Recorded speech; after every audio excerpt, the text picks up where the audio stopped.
معصومه سلام الله علیها به ما توفیق حفظ کرامت خودمون رو عنایت بفرما. خدایا به محمد و آل محمد قسمت می‌دهیم جسارت کنندگان وساحت مقدس رسول الله و قرآن اطهرت رو ریشه‌کن بفرما. خدایا خدمتگزاران وساحت مقدس قرآن و اطهرت به ویژه حوزه‌های علمیه مراجع نظام تبلیغ و به ویژه گل سمسمت مراجع رهبر عزیزتر جانمون رو در پناه امام زمان حفظ بفرما. شهدای عزیز ما، شهدای این حرم، شهدای حرم امام رضا، امام شهیدان رو با اولیاء خودت محشور بفرما. عاقبت ما و نسل ما رو با شهادت ختم به خیر و سعادت بفرما. به برکت صلوات بر محمد و آل محمد.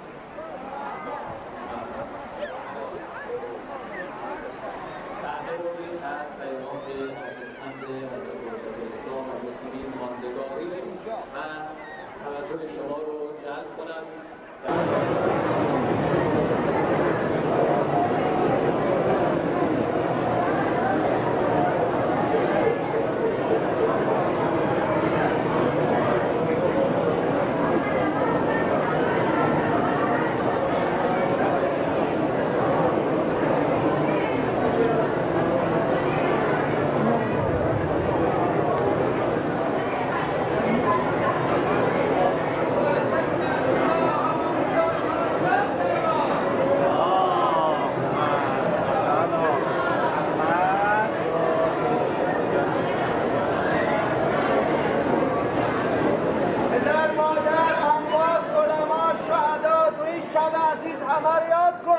هدیه به حضرت معصومه بلند صلوات کن.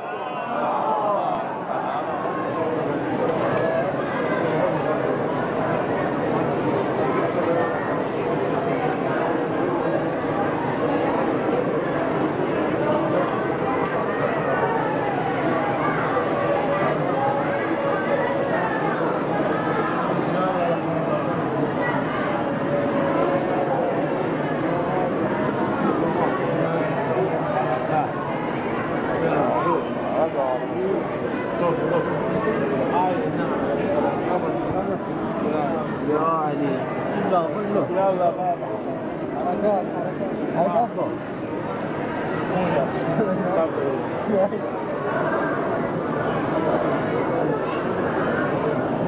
تعجیل در امر ظهور آقا امام زمان صلوات بلند بفرست.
شادی روح حضرتش صلوات خط کن.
Kardeş uğraştı.